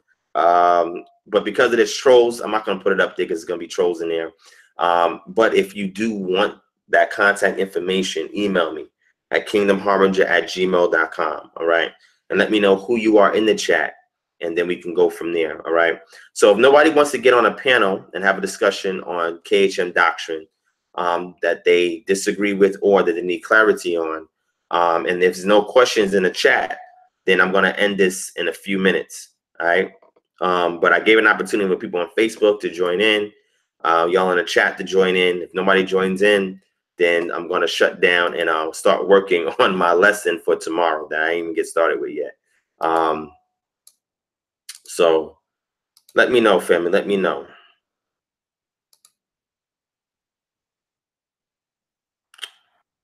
Okay. Barzillai, that's an excellent thing as far as Hebrew marriage rituals. I think I need to do a lesson on that to put all of the data together, because I do consultation for that. But to put all the data together, I think I should do that. I mean, that sounds like a subject matter that a lot of people are interested in. But I'll probably do that for you. So Barzillai, inbox me on Facebook. I know you Facebook friends, but inbox me on Facebook, and we can get into that. So tomorrow's lesson, I was asked to speak on some elements of the Book of Ruth, and I said that I was going to give some details on what a kinsman redeemer is, in regards to the story culturally and how Yah has dealt with Israel as being our kinsman redeemer. Okay. And that's pretty much what I was going to speak on, by giving a little bit of background on the Book of Ruth, and show the verse in Vayikra, Leviticus, where it talks about the kinsman redeemer and how that applies to the Book of Ruth. You know, how they're taking off of the sandal signifies agreeing with something and all that. I was going to get into those elements. Hopefully I have enough time to throw all that together. I'm a bit tired, so I'm going to see what I can get done in a few hours and then get some sleep. So the Black Av 1, when you read Daniel, let me get that real quick. Rod Kenny said, when do you sleep? I don't know, whenever I can. Trust me, I don't sleep as much as I should, because, you know, when dealing with work, dealing with family, dealing with ministry, you know, research, you know, helping people, counseling, it's very difficult to get sleep, you know. But yeah, I mean, y'all pray for my strength. That's why I'm here. You know, I wasn't even going to do this every Friday, you know what I'm saying, or every Saturday. I wasn't even going to do this, but so many people hit me up, like, y'all be stalking me until I go live. I'm like, all right. So I said, you know, I'm going to do it. I'm going to sacrifice, and I'm going to try to do this every Friday or Saturday for y'all. You know what I'm saying? So that's the sacrifice I want to give to y'all. So hopefully y'all enjoy it. All right. Well, the shepherd, I would love to go into how that relates to Yahshua. I wish that teleconference was recorded. I wrote a couple of notes down, but I didn't really get everything. But I mean, there's a lot of questions I wanted to ask the brother in regards to that. So shout out to Skills 504 in the building. Set the record straight from FOPE for our people's edification. So I probably have to bring him on here so we can address that. So KB's asking, who are the appointed ones in Zechariah 4:14? And then, yeah, right. Melanin Rich Naga said you need a vacation. I do. And I plan on taking one soon. If y'all want to expedite that, y'all can definitely donate to my PayPal. And I definitely will shoot a video, a live stream out there on vacation for you. Otherwise, you know, shout out to yes. I know that's Konaf. I know you are. He said you about to be gray like me. You know, I only got, what, 3 gray hairs? Got 3 gray hairs. I got nothing in my beard yet, but 3 gray hairs. And I have no problem with grays because the scripture says, rise when you see the hoary head. You know what I'm saying? So, all right. So there's a lot of questions going on. Let me touch on a few of these questions, and then I'm gonna sign off. All right. I'm gonna try to do it. That's all good, Moses. You good? You good? Yes, Sankofa. Definitely have considered that. I was working on 3 books, right? So the academic textbook, I still have to finish that. The Torah and Book of Matthew, the reconstructed Brit Hadashah via the Book of Matthew, and a reconstructed Torah. I'm still working on that. And the 3rd book is the Hand Guide, which is a reference, Q&A reference, and it pretty much helps you to explain the Israelite paradigm to people that's outside of our community that are curious about it, interested about it, and it answers questions in a Q&A form. But those are the 3 books that I'm working on. I have 2 people now, 2 new people that's going to assist me with writing. So more printed material be out, more PDF material, because I know a lot of y'all ask for that. Y'all love the videos, but you also want things in writing, and I understand that. So now I got 2 new people that have signed on to assist me with writing and helping me get all this information out in book form or article form, so that way I can have it out there for y'all. So praise the Most High for bringing them in. I'm gonna try to reach back out to them this week and get started with getting these projects in written form, so that you guys can either purchase it or you guys could download the PDF or whatever the case may be. All right. Adaya, yes, I've thought about that, but I've never had the time to put it together. If you want to assist with that, because we're going to be doing events starting in the fall. If you want to assist with that, email me at kingdomharbinger@gmail.com.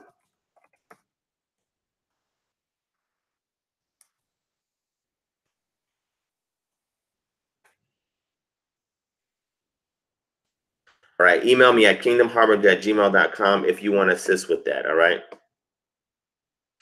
Shepherd, yes, that is correct. I also did a video. It's not a video, it was a teleconference that I put on this channel in regards to the 24-hour and 12-hour Sabbath and explaining that. So those of you who are not familiar with my position in regards to the Sabbath, in regards to when it starts, go back and watch that that video on my channel. All right. All right, so let me go back and let me address these 3 or 4 questions, and then I'm out of here. All right. So the first question is Yehoshua Shamar. Yes, the lesson will be live streamed.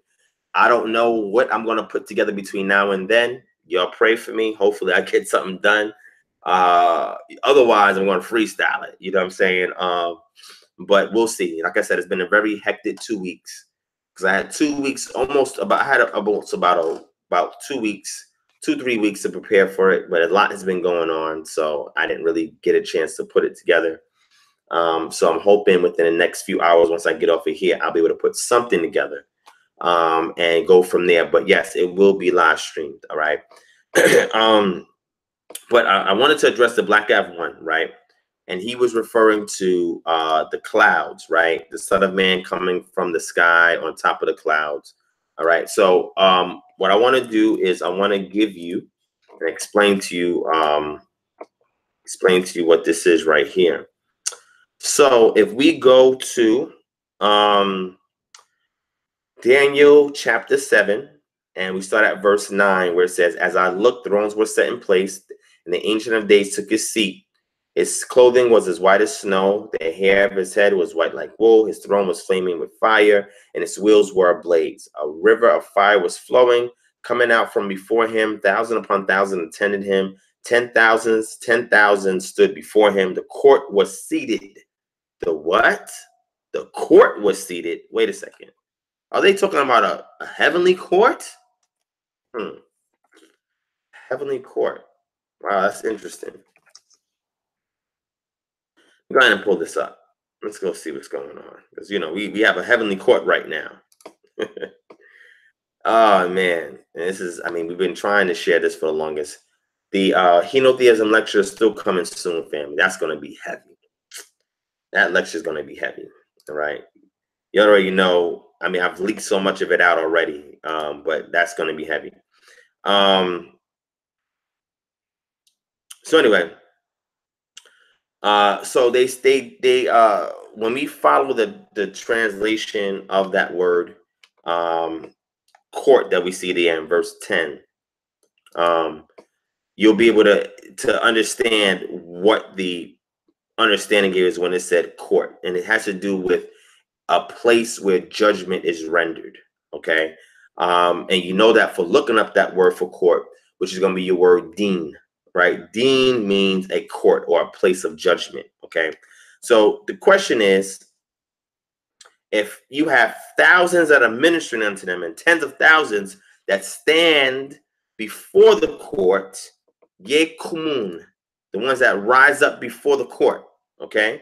Because kum means to set or to arise, to stand. You know, when they say all rise, yeah, that's what you're doing in this situation. Whenever a book is open and a judgment is about to be rendered, the thousands that are there in attendance in this heavenly court, they must rise when this is taking place. You see, I went over this before and I shared this, and people got a little bent out of shape out of it. So kadamahi yekumun dina yetib we siprin petihu. And this is the 10,000s stood before the court, or the place where the judgment is rendered, and the judgment was set, and books were opened. All right. So, and you see the word sifar, which means book. Okay. When you look at this way sifrin, and you have the wav, you have the samek, you have the pe, you have the resh, the yod, and the nun. Right. So, so the court was set up. Okay. And then it says, then I continue to watch, because of the boastful words, the horn was speaking. I kept looking until the beast was slain and destroyed and thrown in a blazing fire, etc., etc. Then it goes in verse 13. In my vision at night I looked, and there before was one like a son of man. And it should say a son of man, not the son of man. If you see that in your translation, a Christian inserted that. It doesn't say that there. Remember, parts of Daniel are also written in Aramaic. Okay, so it's not the Son of Man. That's Christian doctrine when you see the Son of Man, because the definite article ha is not there. Okay, you have the word kebar, which means like a son, and then you have inash, which means like a son, and then you have that in conjunction with inash, which means like a son of man. And the reason why they say son of man, because it's showing his mortality. The fact that whoever this individual was, he was mortal. This is important, extremely important. But then it says he came to the Ancient of Days and came before him. And he was brought near before the Ancient of Days. And as we continue to read, it says he was given authority, glory, and sovereign power. All nations of peoples of every language worship him. His dominion. Now look at this. Wait. Hold on. Let's read this. We're gonna read this slow, family. All right. We're gonna read this slow. All right, so we can understand what's going on here. Hold on. Let me get this. Hold on.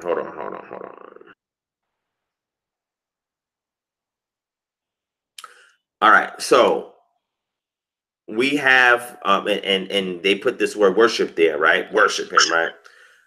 The word that's used there is pelach, right? That's pelamed chet, right? And that word it corresponds to the Aramaic word palach. And the Aramaic word palach means to cleave, right? Something that's split open, or something that is pierced through, okay? And pretty much it means one that is served, something that's parsed out and given, right? And that has to do with serve, like this person will be served. But the translators added that word worship in there. And you'll see some translation will say obey. but it really means to pay reverence to, right? To serve, okay? But the question was the cloud situation. Now you'll see that whoever this Son of Man is, all right, he is covered with clouds, and the clouds are indicative of divine protection, okay? Divine authority. And that is what the clouds symbolize. When you see, words like the heights or the heavens, it just means in a lofty place. So some people or ancients believe that the Son of Man was somebody who died, like David or somebody from his lineage, and that they will be reappearing with divine authority, sovereign power, etc. And they will have a supernatural appearance. Other people believe that this individual would be risen up from the earth, from a birth, and this person will grow up and be a king that will initiate the Most High's rule and reign here on the earth. So one is going to be coming from the sky as somebody that had already passed in a supernatural event, because this is the branch that's going to be representative of the lineage of David, or there's going to be somebody from the lineage of David that's still alive, is going to be born here on the earth, and that they're going to be the ones the Most High is going to use in order for his kingdom to be established here on earth. So those are the two basic premises for this Son of Man character. But the clouds represent divine authority, divine protection, and the Most High's presence with this individual that's coming back to reinstate Yah's kingdom through a somebody that's from the lineage of David. All right. So this is extremely important, understanding what the element of the clouds mean. Okay, extremely important. All right. So hopefully that begins to answer your question. I always want to point you in the right direction. Let me see. Remember, the mountaintop is also atop the clouds. And that's where they believed, again, that the divinities or the powers or the gods dwelt in the mountaintops. Because, again, the mountaintop, depending upon its elevation, it pierces through the cumulus layer of the atmosphere. And therefore, whoever's at the top of that, and you look down, you can see that you are above the clouds. But the people looking from the bottom up, they see, man, this person went to the heavens. You can't see them no more. All right. All right. So hopefully that begins to answer that. Let me see what other questions are here. Let me grab some real quick. KB, in regards to those two anointed ones in Zechariah 4:14, some people say it's a representative from Judah. Some people say it's a representative from Israel. Some people say it's two past prophets that lived and that they're going to be resurrected and they're going to come back. All I'm going to say is the text is not explicit, so we can, speculate. But the text is not explicit about it. Hence why we're asking this question or making this inquiry, right? So if the text is not explicit, or we don't have an explicit reference somewhere in the text about something, I'm honest about it. So I can give you my take on it, but I have to tell you that because the text is not explicit, this is all speculative. Okay, so we're gonna keep it like that. So let me see what else is here. What else is here?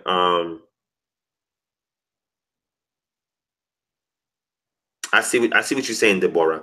I'm familiar with that doctrine. I learned a lot of that doctrine when I was going to these SDA churches, right, and study SDA doctrine. I learned a lot of that from what you're presenting about the heavenly court and things of that nature. You know what I'm saying?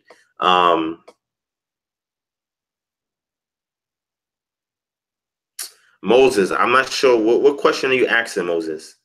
Ask the question again real quick. Let me see.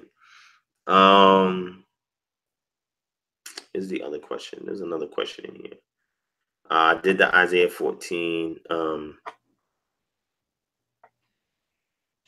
did that. So yeah, Moses, tell me what your question is. I didn't see your question. Yeah, some people say it's Enoch and Elijah. Some people say that is Moses and Elijah. We also see that in the book of Revelation as well, the two witnesses that's connected to the book of Zechariah. Some people, they speculate, but the text is not explicit. The reason why some people believe, at least from the book of Revelation, that it could be Moses and Elijah is because plagues are going out and fire from heaven is going out. So, you know, Elijah was best known for bringing fire down from heaven, and Moses was best known for being the vessel that the Most High used to bring forth the plagues on Mizraim, right? Divine. Who's that? Israel. Oh, what's good? What's good, Just popping in. Okay, appreciate that. I'm gonna give you a second to say something, but just stay muted for 1 second. Let me just finish this up real quick. All right, so Moses said, how did Cain know about other people? So you're talking about Cain from the scriptures, right? That's what I'm assuming. Let me know. You saying, how did he know about other people? Because we got to remember the Gan, or the garden, that was crafted specifically for Adam and Eve. Once they was put outside that garden, that garden was created for them. Once they was put outside that garden, then they faced other things that were out there. More notably, other peoples that was out there. Now, there's various ways to interpret it. Some people say that those other peoples that were out there were other sons and daughters, which the scripture says specifically in Bereshit chapter 5. The other sons and daughters that Adam and Eve had, they had a multiplicity of children, and those children went out and settled in different areas. So you have some people that have that perspective on it. You have other people that say that the Most High created other primitive people, but he specifically created Adam from the ground and did something unique and placed. That's what scripture said. He set him, or he placed him in the garden. And that was to make him Kodesh, or set apart from the things that was outside the garden, that was on the rest of the Eretz, the rest of the earth, right? So, so Cain, it's taught that Cain either he married a pre-Adamite, or people that were created and that was populating the rest of the earth that was outside of the garden, and he went and grabbed a wife from a town that was formed and wedded her and consummated with her and had seed. Or this was one of his sisters that the text doesn't give detail on, but it does mention that Adam and Eve had other sons and daughters.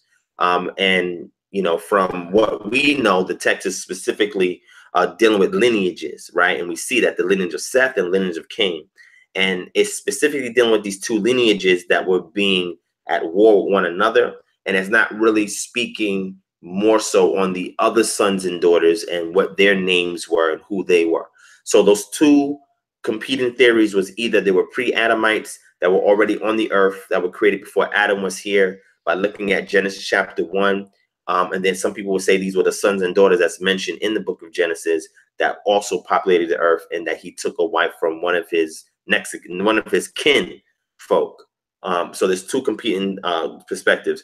My perspective that I lean more so on is the fact that there were other hominids that were already here, that the Most High created in Bereshit chapter 1, and then in Bereshit chapter 2, he specifically formed Adam to have a unique level of consciousness, and that through that lineage, that he really wanted to use that lineage of Adam to bring that consciousness to govern the earth, right? Because we don't see the governance factor that's really given until it was placed in the hands of Adam, and he starts to name animals and do things of that nature, right? So there was a degree of dominion that people had, but Adam specifically, because of his level of consciousness, had a more astute or distinct way of asserting his dominion that was given to him from Yah. So if you go back and watch an old lecture that I did, which is called Does the Bible Provide Insight on the Condition of Blacks in America? I lay down my premise for that, and I explain that a little bit for y'all in there. There's also a video on here where I go through the book of Genesis, the first couple of books of Genesis, and I also explain that in more detail in there as well. All right. So hopefully that begins to answer your question. All right.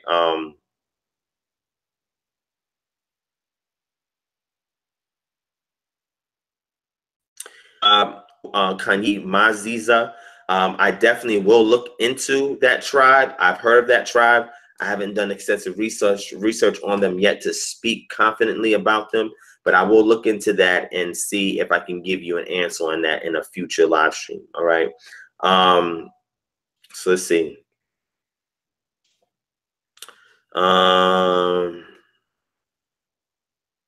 Shout out to Garvin Robertson, Gamiel Padilla, Anna Israel, all-encompassing prophecy, Allard.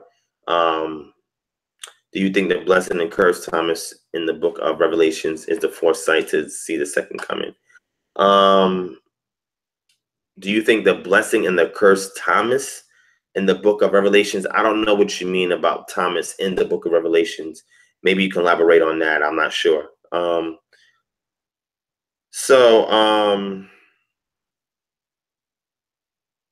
right, Layla told to you as well, my brother Moshe Jenkins.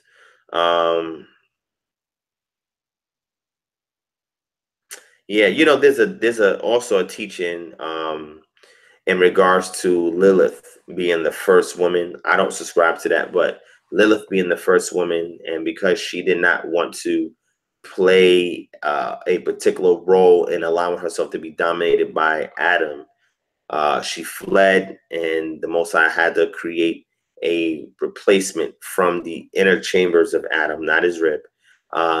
And that Lilith then became contentious towards Adam and Eve, and she also helped these ethereal beings by giving them the name, the sacred name of Yah, and that transformed her into some entity, some supernatural entity in which he now inflicts harm or attempts to inflict harm upon the descendants of Adam and Eve.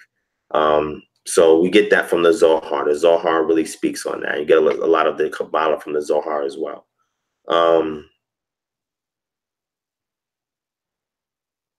Yes, the book of Revelation is considered dubious. If you look at a lot of the early church fathers and a lot of the mention of the early manuscripts, they didn't have the book of Revelation in it because they didn't trust its authenticity. So that's why when I look at the book of Revelations, it's great, informative, insightful, but, you know, I mean, I take parts of it with a grain of salt, right? That's my position. And that's basically a historical position, not how it got into the corpus of the books that people have today. But I'm talking about looking at historically, where a lot of people was like, this book more than likely should not be in this canon. So it was a fight to get that book in the canon. And the book of Revelation is one of the least attested manuscripts of the so-called New Testament, which means that people weren't even copying it like that. It wasn't even in circulation like that.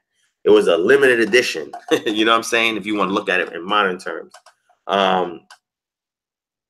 So that's doing the history on it, you know what I'm saying, in regards to the book of Revelation. I mentioned this again in the lecture that's called Baptized in the Tradition of the Father, the Son, and the Holy Spirit, all right? But anyway, I'm gonna give Israel Doctrine about 3-4 minutes to speak real quick since he's on there. Shout out to my sister Nisi's PC's on the line. Shout out to you, sis. I'm gonna give him a few minutes from the speak his piece real quick, and then I'm gonna close this off, family, so that way I can put something together for Sabbath later on today. People gonna be there looking at me crazy. I'm gonna have to freestyle. You feel what I'm saying? So, Carl, if you wanna speak on something for a couple of minutes, I'll give you an opportunity to do that, and then I'm gonna end this session. All right. So, yeah, you got the floor.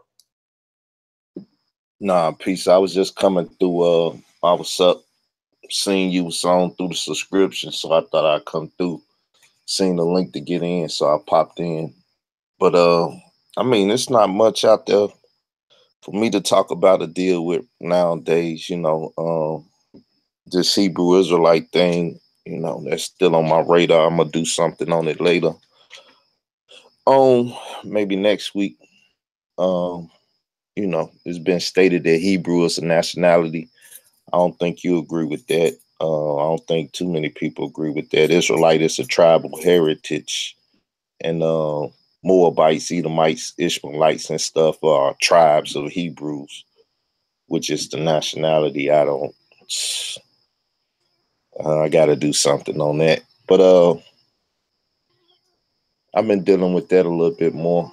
I'm looking to bring stuff out on it.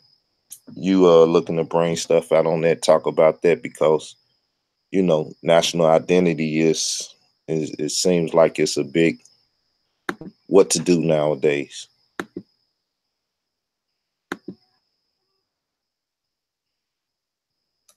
All right, cool. No doubt. So I appreciate that a little bit of input there.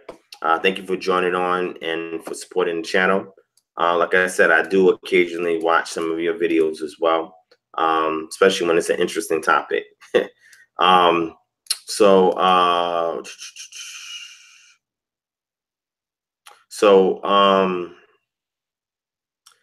shout out to Glory be to the Most High forever. Shout out, sis.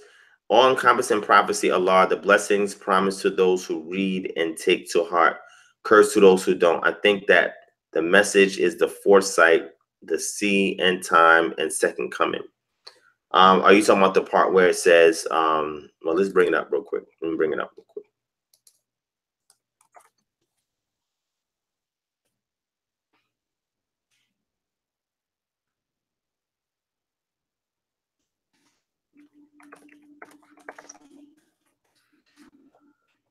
All right, so when you go to Revelation chapter 22, verse 18, it says, I testify to everyone who hears the words of prophecy in this book. If anyone adds to them, El will add to him the plagues described in this book. And if anyone takes away from the words of this book of prophecy, El will take away his share in the tree of life in the holy city, which are described in this book. Now, remember, for context sake, this is only referring to the book of Revelation. This is not referring to any other book in the corpus of the canon. This is only referring to the book of Revelation within the context, because the prophecies that it's talking about are the ones that are mentioned in the book of Revelation specifically. Okay, so you're saying that that is a future end time and second coming prophecy. I think that's what you're saying. If so, let me know. Kimani Bellamy, shout out to Kimani Bellamy. Do you have any books or references regarding the Africans fleeing into West Africa after the siege of 70 AD? Yes, there are some references on that. What I will say to you, just so you understand my position, I subscribe to the northern tribes that have migrated into Africa and made their way into West Africa, and that they were, through acculturation, cultural diffusion, and enculturation, were the ones that were involved in the transatlantic slave trade. And they're, again, from the northern tribes. Now, I explained this in several live stream videos. I even did a lecture on this. You can go back to the lecture that I did. I can pull it up for you real quick and share it with you. So that way you could just click on it and watch it for yourself. Let me grab it for you real quick. Right, it's called Unlocking the Time Capsule of the Israelite Profile Left in West Africa. All right, so go ahead and here's the link for it. Go ahead and check it out. And in there, you'll see what my position is in regards to the migration into West Africa. Now, the migration of the Yahudim, or those from the province of Judea that made their way into Africa, a lot of them took the trans-Saharan route. And most of them ended up in North Africa, where they were intertwined with the Berber tribes there. And that's where a lot of those where they settled at. An example of that is when you look at the testimony of Eldad Hadani, you'll see that he's speaking to Algerian Jews who are in the north and telling them about the Israelites that he encountered in sub-Saharan Africa. And he tells them which tribes that they say they're from, and also some of their practices and what book that they have in their possession. And that the Sefer is different, the Halakha is different, and the provenance of what tribes they came from is different than those who were in the northern part of Africa. So we see a stark distinction from this traveler, Eldad Hadani. So once you understand my premise on that, you'll see that I say that a lot of those southern tribes who made their way into North Africa and intertwined with the Berbers, and then eventually when we get to the medieval period and later, that they then become known as the Sephardim, and that some of them became opportunists that made their way across the Sahara into West Africa, and they engage in the slave trade from a financial perspective. You'll see how all of that interlocks and intertwines based on what I teach, right? So I don't teach that those who subscribe to being Israelites here in the Americas, I don't teach that the majority of them are from Judah. That's not what I teach. I teach that the majority of them tracing back their lineage to one of those West African tribes, and the oral tradition of those in those West African tribes that identify with being an Israelite, where they tell you they come from. And it's very rare that you hear Judah come up, right? That's more of something that we have placed on our understanding of it in contemporary times, but the oral tradition of those peoples, they don't say that they're from Judah. Most of them tell you they come from other northern tribes. You don't hear Judah. You don't hear Benjamin. You don't hear Levi like that. Now, you may hear a couple of instances of that, but the majority of those oral traditions go back to a northern tribe. And like I said, we can date it at least back to the 9th century AD with Eldad Hadani, who he explained in sub-Saharan Africa and in the Sudan area what tribes were in that region, and explaining this to the Jews or the Israelites that was in the north. And then they speaking that, explaining that they know that they're from the migration of 70 AD, because they talk about things that will be understood to those Jews, right, or Yahudim, which would be Second Temple Judaism and those practices. If you look at the Beta Israel before they got helicoptered and flown into Israel, the Beta Israel in Ethiopia, they had a time capsule of practices that was distinct from Second Temple Judaism. That is a similar model that you see also in the West African Israelites that live there. They had something very distinct from Second Temple Judaism.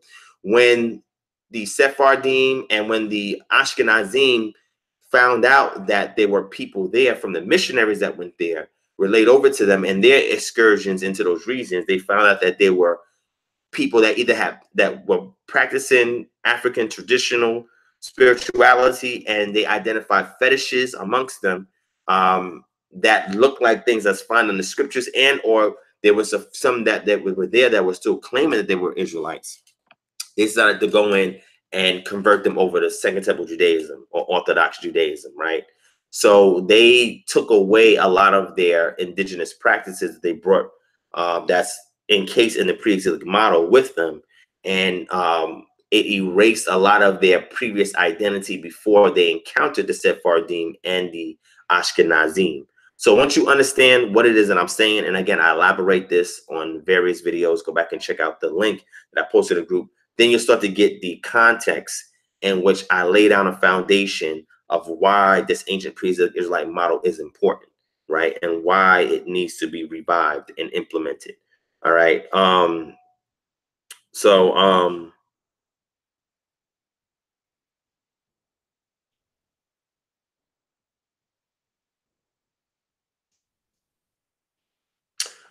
Good question, Sankofa and the Black Av.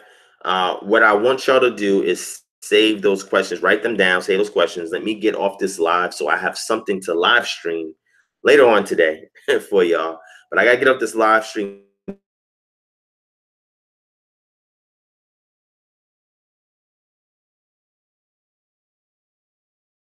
to teach later. I want to thank ID for jumping on. Thank y'all in the chat for coming in and showing love and asking your questions and meeting and greeting with each other. I appreciate that.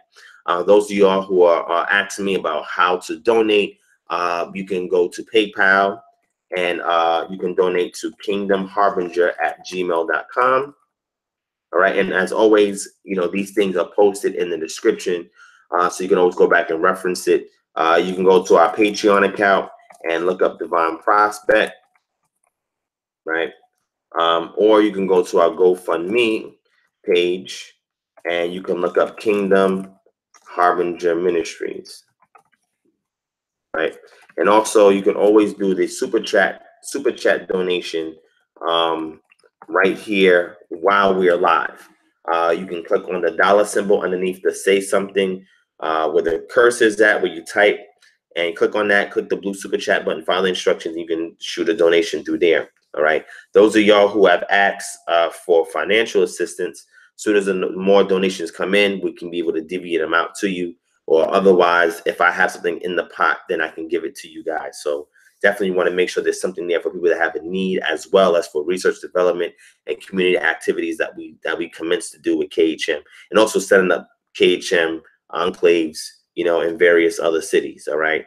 So again, family, thank you for watching. I appreciate you for joining in. Like I said, hold your questions to the next live stream. The Black F1, I understand. No problem. If you need assistance, let me know, and I'll see what I can do to help you. All right. So holler at me, because if we have something to give, we'll give it. If not, we can connect you with other resources so that you can get something. So that way you can continue on what you have to do. All right. Jetson Silencio. Yes. I mentioned earlier about me going to Gainesville, speaking in Gainesville, me going to Jacksonville because we have members out in Jacksonville, and me going to Tampa because we have 3 members out in Tampa. And then we have some people in Miami that are interested, but they're not really official members yet. So if you're in any one of these areas, if you're like in Orlando area, Tampa area, Miami area, Jacksonville, Gainesville area, if you're in these areas in Florida, email me, let me know. I'll put the email there again for you.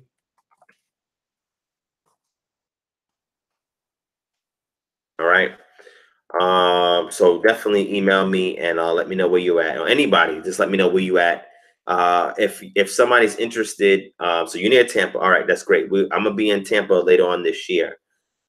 So I'll announce it again on the live stream. So just follow live streams, you'll get the details on that when I'm in Tampa, and then I'll come highlight you when I get out there. For those of you who want to start a KHM in your area, email me and let me know what city you're in. And if I get at least 5 people in that city, then we can set something up. So if you know other people that's interested, or you can bring people in who are interested, and you can get at least 5 people, or I can connect at least 5 people. It doesn't matter how much more than 5, but at least 5 people, then we can set something up there in your area. All right. So just email me and we can get the discussions going on how we can set that up. All right. Shout out to Pip King in the building. And I think I got everybody. Shout out to Mattheyahu Yisrael in the building as well. My brother Sam Bone, Yosef Abdiel Aban Yasharallah. And that's it. It's everybody. All right, family. So Michael Nix also in the building. All right, Enver. So I appreciate y'all from joining in. If y'all like this session, hit the thumbs up button. If you like the session, hit the thumbs up button. Also share this video as well. I appreciate y'all for taking your time out to check out what we had to share here on this Kingdom Harvard Ministries channel. I'm your host, Divine Prospect. I want to say peace, shalom, and much ahab to the mishpachah out there. Peace, family.